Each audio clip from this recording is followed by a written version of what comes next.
Welcome to class 8। Last जो class था उस क्लास में हमने जो हमारा एक्सरसाइज 2.2 जो है उसका क्वेश्चन नंबर 12 जो है वहां तक डिस्कस कर लिया था। अब हम क्वेश्चन नंबर जो 13 है यहाँ से स्टार्ट कर रहे हैं। वर्ड प्रॉब्लम है, तो आज की जो क्लास है उसमें हमारा ये वर्ड प्रॉब्लम का जो पोर्शन है वो कंप्लीट हो जाएगा। क्वेश्चन नंबर 13 में क्या है, a rational number is such that, एक ऐसा rational number when you multiply it by 5/2। तो एक रेशनल नंबर हमको मानना है। सबसे पहले मान लेते हैं लेट द नंबर, इस नंबर को अपन मान लेते हैं x।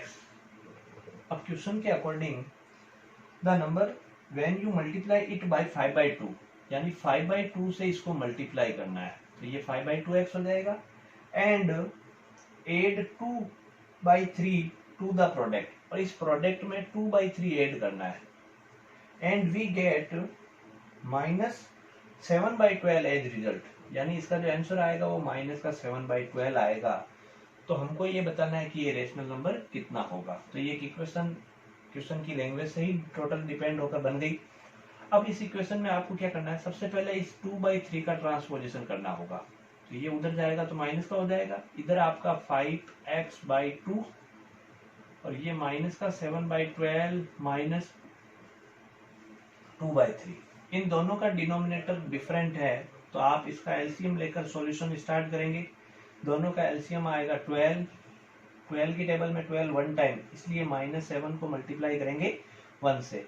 3 की टेबल में 12 4 टाइम, इसलिए -2 को मल्टीप्लाई करेंगे 4 टाइम।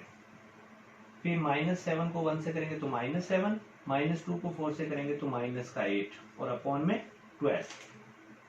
तो -8 और 12 का जो टोटल होगा, -7 और -8 का जो टोटल होगा वो आपके होगा -15/12। ये आपका 5x/2 और ये माइनस का 15/12। अब क्या करना है आपको, ये डिवाइड में जो 2 है इसको मल्टीप्लाई में सेंड करना है ट्रांसपोजिशन करके। तो -15 और ये मल्टीप्लाई में आ जाएगा 2 और अपॉन में 12।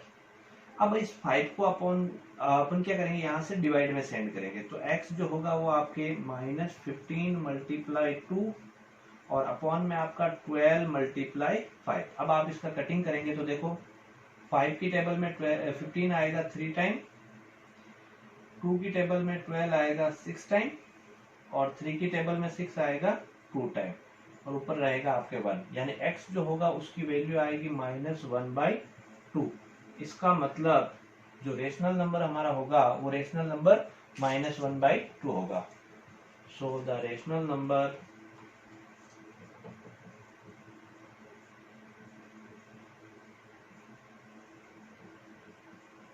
-1/2। तो ये हमारा क्वेश्चन नंबर 13।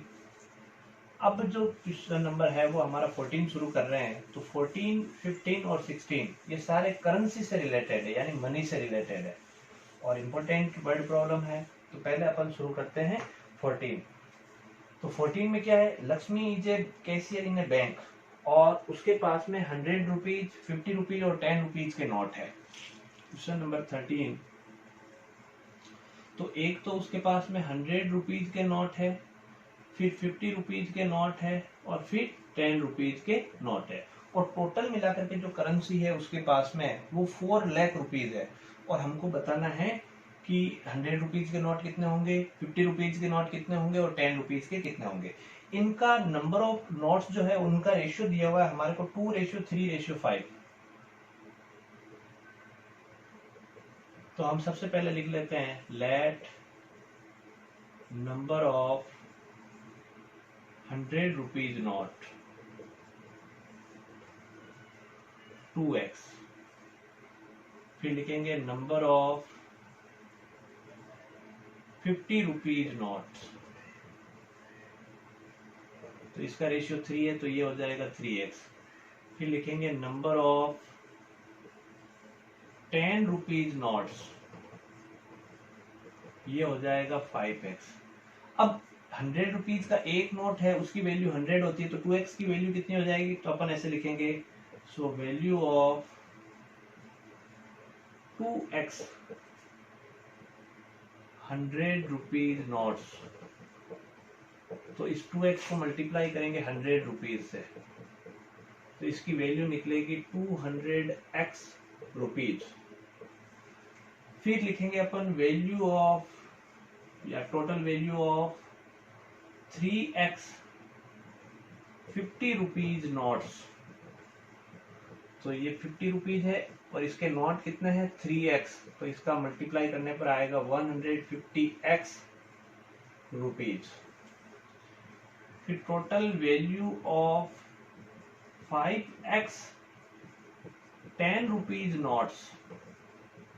तो ये 10 रुपीज है, इसको मल्टीप्लाई करेंगे 5x से, तो ये हो जाएगा 50x रुपीज। और हमको मालूम है कि उसके पास में जो टोटल मनी है, सो टोटल मनी, तो इन सब का टोटल कर लेंगे। ये 100 रुपीज का टोटल है, ये 50 रुपीज का नोट का टोटल है और ये 10 रुपीज का टोटल है। तो इनको प्लस करेंगे तो देखो 200x plus 150x plus 50x, और वो टोटल रुपए उसके पास में है वो 4 लाख रुपीज है। तो ये एक इक्वेशन बन गई, इस इक्वेशन को सॉल्व करना है। तो x एक ही साइड है तो तीनों का टोटल हो जाएगा, तो ये x होगा आपके 400x और ये इक्वल होगा 4 लाख के।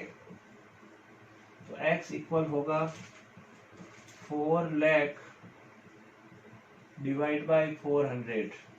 देखो ये 20 से ये 20 कैंसिल, 4000 को 4 से डिवाइड करेंगे तो आएगा 1000, यानी x जो होगा वो 1000 के इक्वल। हमको x नहीं, हमको 100 रुपीज के नोट कितने हैं ये पता करना है। तो हम ऐसे लिखेंगे, so number of 100 rupees notes, तो ये आपके 2x है, यानी 2 मल्टीप्लाई 1000, यानी 2000 आपके 100 रुपीज के नोट है। फिर ऐसे लिखेंगे नंबर ऑफ 50 रुपीज नोट्स, तो ये 3x है, यानी 3 मल्टीप्लाई 1000 3000। फिर हम लिखेंगे नंबर ऑफ 10 रुपीज नोट्स, तो ये आपके 5x होगा, यानी 5 इंटू 1000। तो 10 रुपीज के 5000 नोट्स उसके पास में होंगे। अब अगला जो क्वेश्चन है वो बिल्कुल इसी तरीके का क्वेश्चन है, जिसमें आपके नोट्स की जगह पर कॉइन्स है, जिसमें 5 रुपीज का कॉइन, 2 रुपीज का कॉइन और 1 रुपीज का कॉइन है।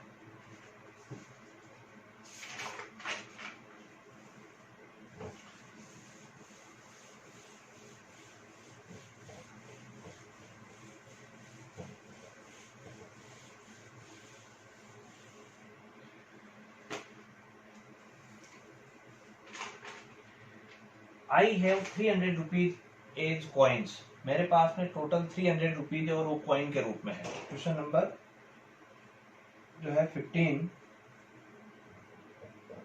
टोटल मनी जो है वो हमको पता है 300 रुपीज है, और साथ में ये भी पता है कि टोटल कॉइन्स कितने हैं, यानी टोटल सिक्के कितने हैं वो भी पता है। 160 कॉइन्स है, और कॉइन जो है वो आपके 5 रुपीज के, 2 रुपीज के और 1 रुपीज के है। तो अपन लिख देते हैं यहाँ पे 5 rupee coin, 2 rupee coin, 1 rupee coin. Number of 2 rupee coins is 3 time the number of 5 rupees coin. 5 rupees के कॉइन जितने होंगे उसका 3 टाइम 2 रुपीज कॉइन है। अगर ये x है तो ये आपका 3x हो जाएगा। अब पीछे 1 रुपी कॉइन कितने होंगे, तो देखो इन दोनों का टोटल करने पर 4x हो जाता है, और हमको मालूम है कि टोटल कॉइन 160 है, 160 है टोटल कॉइन। तो 160 में से अगर मैं 4x माइनस कर दूं तो मुझे मालूम चल जाएगा कि 1 रुपीज के कॉइन कितने होंगे। अब अपन को क्या करना है, वही जो सेम तरीका है, टोटल मनी जो है वो अपन निकाल लेंगे। तो अपन सबसे पहले लिख लेते हैं, let number of 5 rupees coins x, number of 2 rupees coins, इसका 3 टाइम यानी 3x, number of 1 rupees coin, total आपके कॉइन है 160, उसमें से 4x अगर माइनस कर दो तो पीछे 1 रुपीज के कॉइन्स बच जाएंगे। So total value of all 5 rupees coins. तो एक कॉइन जो है वो 5 का है, तो टोटल x कॉइन है, तो ये हो जाएगा 5 रुपीज मल्टीप्लाई x, यानी 5x रुपए। फिर total value of all 2 rupees coins. तो 2 रुपीज का कॉइन 3x है, तो इसको मल्टीप्लाई करेंगे 2 रुपीज से, तो 2 को 3 से करेंगे तो 6x रुपीज।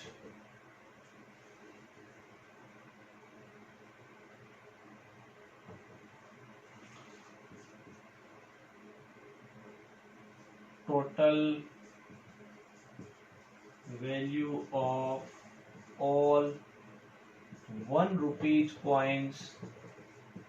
तो 1 रुपीज को मल्टीप्लाई करना है 160 माइनस 4x से, तो ये वापस यही आना है, यानी 160 माइनस 4x रुपीज। और टोटल मनी मुझे मालूम है, इन सब का टोटल करेंगे तो देखो 5x plus 6x plus 160 minus 4x, और ये टोटल मनी किसके बराबर है, 300 के बराबर है। तो ये एक इक्वेशन बन गई, इसको सॉल्व करना है आपने को। तो 5x और 6x 11x, 11 में से 4x माइनस करेंगे तो 7x, 7x इक्वल होगा 300 माइनस 160, तो ये होगा आपके 140 के बराबर। 7x 140 है, तो x जो होगा वो 140/7 यानी 20 के इक्वल। अब इसका मतलब so number of 5 rupee coins 20, number of 2 rupee coins इसका 3 टाइम, तो 20 मल्टीप्लाई 3 यानी 60। So number of 1 rupee coins, total coin 160 है, उसमें से माइनस करना है 4 टाइम x को, यानी 420 जा 80, तो 160 माइनस 80 यानी 1 रुपीज के जो है वो 80 कॉइन्स होंगे।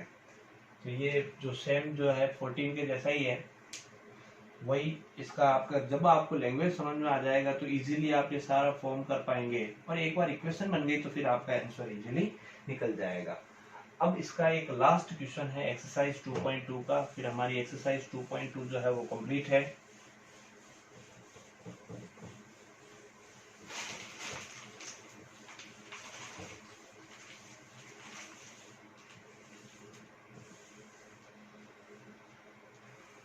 इन ए ऐसे कंपटीशन, एक ऐसे का जो कंपटीशन रखा गया जिसमें जो है टोटल कैंडिडेट जो है 63 पार्टिसिपेंट किए, यानी टोटल उस कंपटीशन में 63 बच्चों ने वो ऐसे कंपटीशन जो है उसमें पार्टिसिपेट किया या उसमें हिस्सा लिया, और उसमें ये भी डिसाइड था कि जो विनर होगा उस विनर को 100 रुपीज का प्राइज मिलेगा, और जो विनर नहीं होगा उसको भी प्राइज मिलेगा, लेकिन वो 25 रुपीज प्राइज मिलेगा।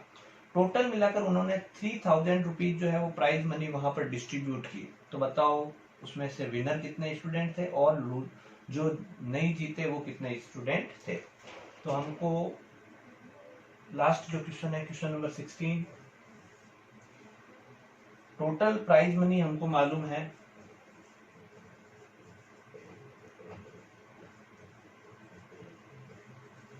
3000 rupees.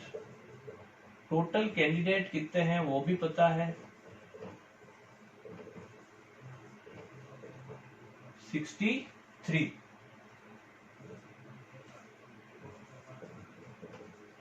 Prize money for winner,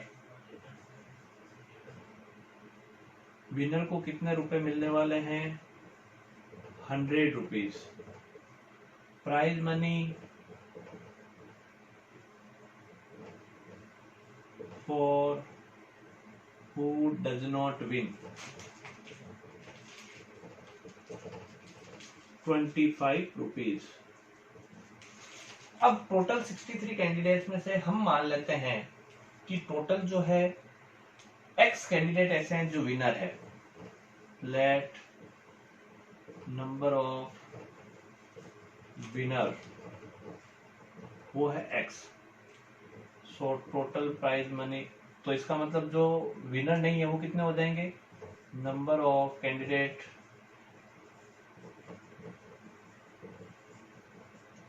who does not win, total 63 है तो उसमें से x माइनस कर लो। सो टोटल प्राइज मनी, देखो इसको जो x विनर है एक को 100 रुपीज मिलता है, तो ये x कैंडिडेट है तो ये 100x हो जाएगा। और जो लूजर होता है या कह सकते हैं जो नहीं जीतते हैं वो टोटल कैंडिडेट है 63 माइनस एक्स, उसको रुपए मिलते हैं 25। तो 25 रुपीज मल्टीप्लाई 63 माइनस एक्स, और ये टोटल प्राइज मनी है वो आपके 3000 रुपीज के बराबर है। तो इक्वेशन बन गई है 100x प्लस 25 को मल्टीप्लाई करेंगे तो देखो 25 पहले 63 से मल्टीप्लाई होगा, तो 25 3 75 और 25 6 150 और 7 157, फिर ये इक्वल होगा 3000 के। और आगे ये 25x से भी मल्टीप्लाई होगा तो यहाँ पर माइनस का 25x इक्वल होगा 3000 के। अब आपको क्या करना है, इधर x रखना है, तो देखो 100x में से 25x माइनस करेंगे तो यहाँ बचेगा 75x, और इस 1575 का ट्रांसपोजिशन करेंगे तो माइनस में जाएगा, तो 3000 माइनस 1575, यहाँ 75x इधर इनको माइनस करने पर आएगा 1425। अब अपन को x निकालना है तो 1425 और डिवाइड में 75, 15 की टेबल में आते हैं दोनों, तो 15 की टेबल में 75 5 टाइम, 15 9 जा 135, पीछे 7 बचेगा, 15 5 जा, फिर 19 और ये 95 और नीचे 5 है, तो 5 की टेबल में 95 आता है 19 टाइम, यानी x जो होगा वो आपका 19 होगा। x किसको माना था, विनर्स को, तो अपन ऐसे लिखेंगे,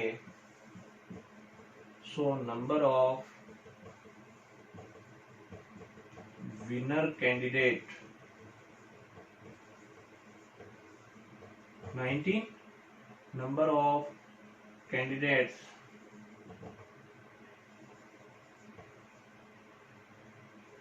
who does not win, तो टोटल 63 थे, उसमें से 19 माइनस करेंगे तो पीछे बचेगा 44, यानी 44 कैंडिडेट ऐसे थे जिनको 25 रुपीज का जो प्राइज वो मिला। तो आज की जो क्लास है उसमें हमने कंप्लीट, क्योंकि इसमें बहुत सारे वर्ड प्रॉब्लम थे इसलिए थोड़ा सा टाइम भी हमको ज्यादा लगा, लेकिन हमने सारी जो वर्ड प्रॉब्लम है उसको इजीली बहुत ही आराम से आपको समझाते हुए किया है।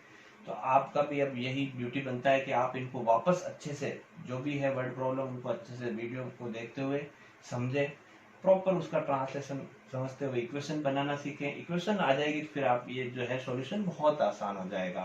तो ये आज की क्लास में हमारे 2.2 एक्सरसाइज कंप्लीट है।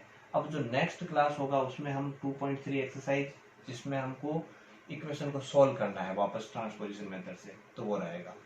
Thank you.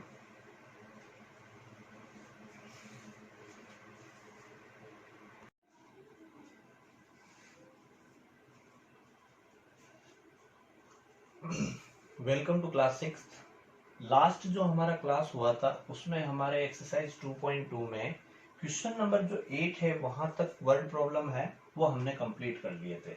अब आज हम स्टार्ट कर रहे हैं क्वेश्चन नंबर 9 से, क्योंकि ये एक्सरसाइज वर्ड प्रॉब्लम की है तो जरूरी है इसको पूरा अच्छे से, इसका जो है क्वेश्चन उसका ट्रांसलेशन समझना, और फिर जो इसका लैंग्वेज में क्वेश्चन का बना रहा हूँ वो आपको जब ट्रांसलेशन समझ में आ जाएगी तो आपको समझ में आ जाएगा। अब क्वेश्चन नंबर 9 जो है उसका ट्रांसलेशन रहेगा कि the age of Rahul and Haroon are in the ratio of 5:7। तो एक का नाम तो है राहुल और एक का नाम है हारून। तो जैसे ये राहुल है और ये है हारून, इनकी एज का जो रेशियो है प्रेजेंट एज का वो है 5:7। 4 years later the sum of their ages will be 56। 4 साल बाद में इन दोनों की एज का जो टोटल है वो अगर 56 है तो बताओ इन दोनों की प्रेजेंट एज क्या होगी। तो ये जो रेशियो दिया हुआ है वो इनकी प्रेजेंट एज का रेशियो दिया हुआ है, ratio of their present age, their present age. तो जब भी रेशियो का कोई क्वेश्चन आता है उस समय जितना रेशियो दिया हुआ होता है उसके अकॉर्डिंग हमको एक्स मानना है। जैसे क्या लिखेंगे अपन, let present age of Rahul. तो यहां रेशियो में 5 है तो ये इसकी प्रेजेंट एज हो जाएगी 5x ईयर। जितना रेशियो होता है उसके अकॉर्डिंग मान लो। और इसकी प्रेजेंट एज कितनी हो जाएगी फिर हारून की, तो प्रेजेंट एज ऑफ हारून, तो ये हो जाएगा आपके 7x ईयर। ये तो बात होगी उनके प्रेजेंट एज की। तो अपन दोनों की अब एज लिखेंगे, एज आफ्टर 4 इयर्स।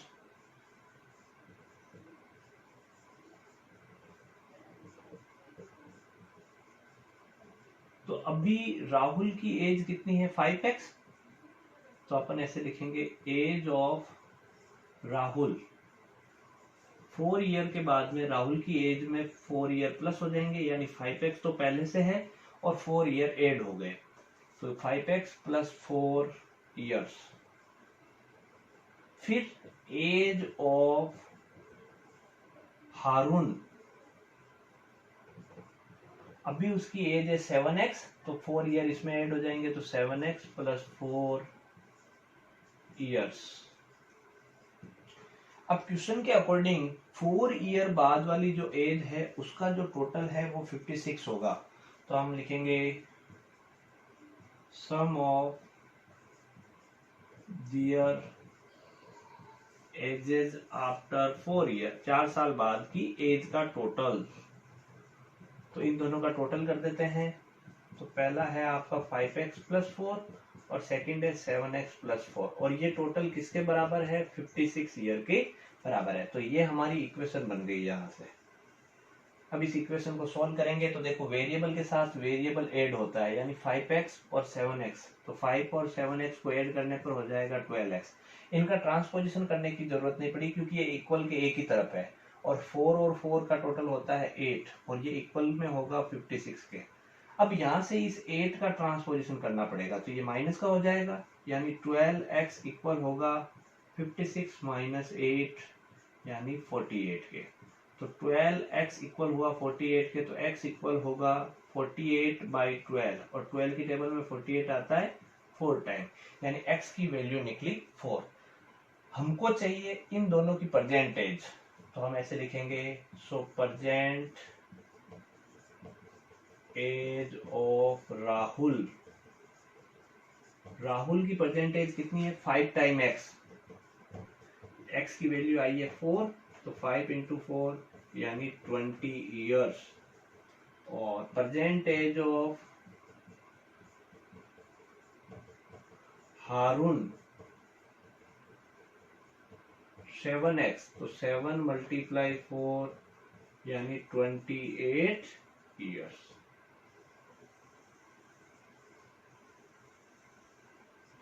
तो ये आपके क्वेश्चन नंबर जो 9 है उसका सॉल्यूशन बहुत ही आसान है।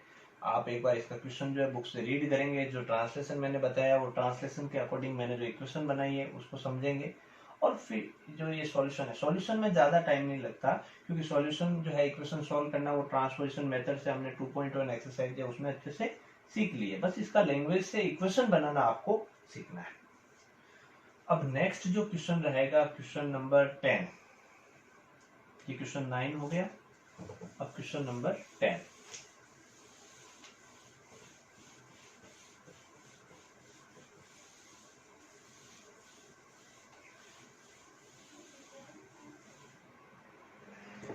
The number of boys and girls in a class are in the ratio 7:5. The number of boys is 8 more than the number of girls. What is the total student in the classroom? तो एक classroom है जिसमें boys और girls का जो ratio है वो ratio दिया हुआ है 7:5।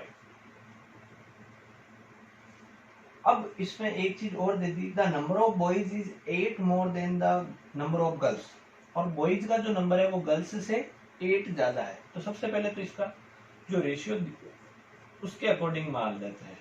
लेट नंबर ऑफ बॉयज, तो 7 रेशियो है तो 7x, number of girls ratio इसका 5 है तो ये हो जाएगा 5x। अब क्वेश्चन के अकॉर्डिंग क्या दिया हुआ है कि नंबर ऑफ बॉयज जो है वो गर्ल्स से 8 ज्यादा है, यानी ऐसे लिखेंगे अपन, नंबर ऑफ बॉयज जो है वो नंबर ऑफ गर्ल्स से 8 ज्यादा है।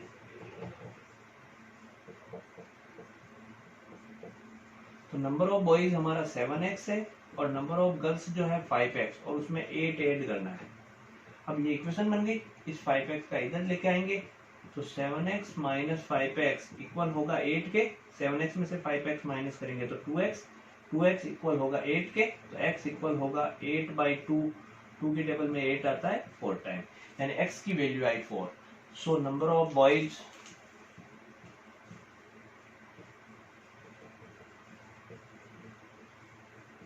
सेवन एक्स, 7 मल्टीप्लाई 4 यानी 28 बॉयज है। नंबर ऑफ गर्ल्स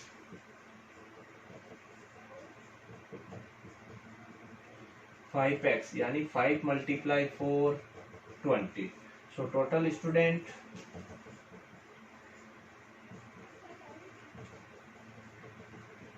28 प्लस 20 और टोटल आएगा 48। तो ये आपके क्वेश्चन नंबर जो 10 है उसका सॉल्यूशन। अब क्वेश्चन नंबर 11 जो है,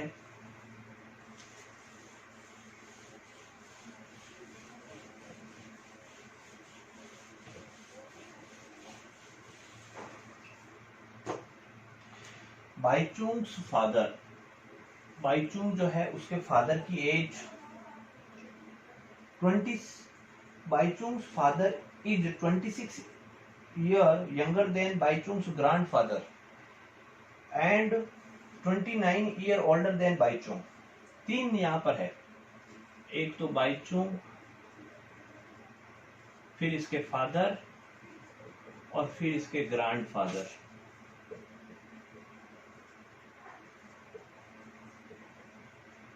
पहले इन दोनों की बात कर लेते हैं। हम मानते हैं कि इसकी अभी एज है x और इसके जो फादर है, बाईचुंग के जो फादर है वो इससे 29 ईयर ओल्डर है, तो इसकी एज में मैं 29 ईयर क्या कर देता हूँ, प्लस कर देता हूँ। तो फादर जो है बाईचुंग से 29 ईयर ज्यादा है, और जो इसके ग्रैंडफादर है वो इसके फादर की एज से 26 ईयर क्या है, बड़े हैं। तो इनकी एज में मैं फादर की जो एज है उसमें 26 और प्लस कर देता हूँ। तो फादर की एज तो x प्लस 29 है, फिर 26 और प्लस कर दिए, यानी ये इतनी एज है उसके ग्रैंडफादर की। ये बाईचुंग की एज हो गई, ये इसके फादर की एज हो गई, और ये इसके ग्रैंडफादर की एज हो गई। If the sum of the ages of all three, इन तीनों की एज का जो टोटल है अगर वो 135 है, तो बताओ इन तीनों में तीनों की एज कितनी कितनी होगी। तो हम सबसे पहले लिख लेते हैं, लेट एज ऑफ बाईचुंग वो हो जाएगा x year, age of father, father की एज बाईचुंग की एज से 29 ईयर ज्यादा है तो x plus 29 years, age of grandfather, तो ग्रैंडफादर की एज फादर से ज्यादा है 26, तो एज ऑफ ग्रैंडफादर, तो फादर की एज है x प्लस 29, इसमें भी 26 प्लस करेंगे, यानी टोटल मिलकर ये हो जाएगा x प्लस 55।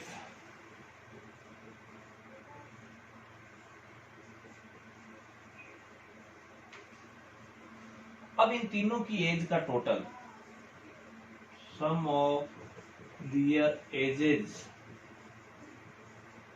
तो बाईचुंग की एज है x, फादर की एज है x प्लस 29, ग्रैंडफादर की एज है x प्लस 55 और ये टोटल हमको दिया हुआ 135 के इक्वल। तो ये इक्वेशन बन गई। अब इक्वेशन में ये x a की तरफ है तो x x और x टोटल मिलकर हो गया 3x। इस 29 और 55 का टोटल 84 और ये इक्वल है 135 के। तो 3x इक्वल होगा, इस 84 का यहाँ से ट्रांसपोजिशन करेंगे तो माइनस, यानी 135 माइनस 84। तो 3x इक्वल होगा 51 के। तो x इक्वल होगा 51 और बाई 3, ये 3 अपॉन में आएगा, 3 से इसको कट करेंगे तो आएगा 17। यानी बाईचुंग की जो एज है, एज ऑफ बाईचुंग वो होगा 17 ईयर का, और इसके जो फादर की एज है वो इनसे 29 ईयर ज्यादा है। तो 17 प्लस 29, सॉरी हाँ 29, तो 29 ऐड करेंगे तो 46 ईयर फादर की एज आ जाएगी। और as of grandfather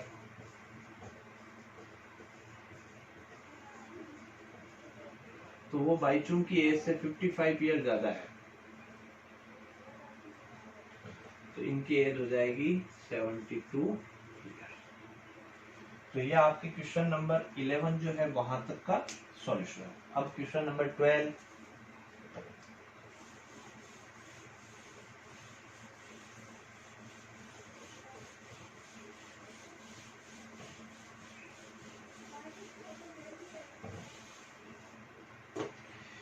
"15 year from now Ravi's age will be 4 times."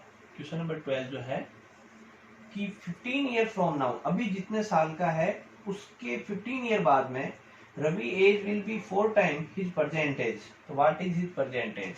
तो सबसे पहले मान लेते हैं कि उसकी जो प्रेजेंट एज है वो है x। तो लेट प्रेजेंट एज वो है x ईयर।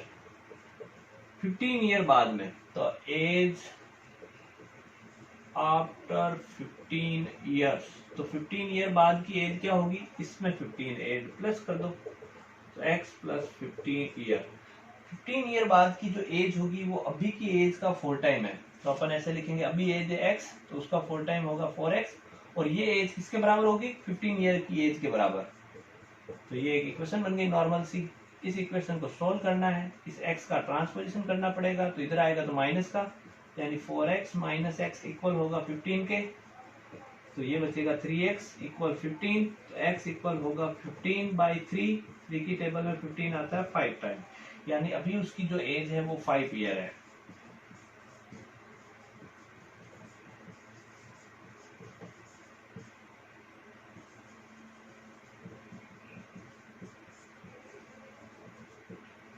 तो ये आपके क्वेश्चन नंबर जो 12 है वहां तक का मैंने सॉल्यूशन आपको कर दिया है, क्योंकि इसमें कंप्लीट सारी वर्ड प्रॉब्लम है।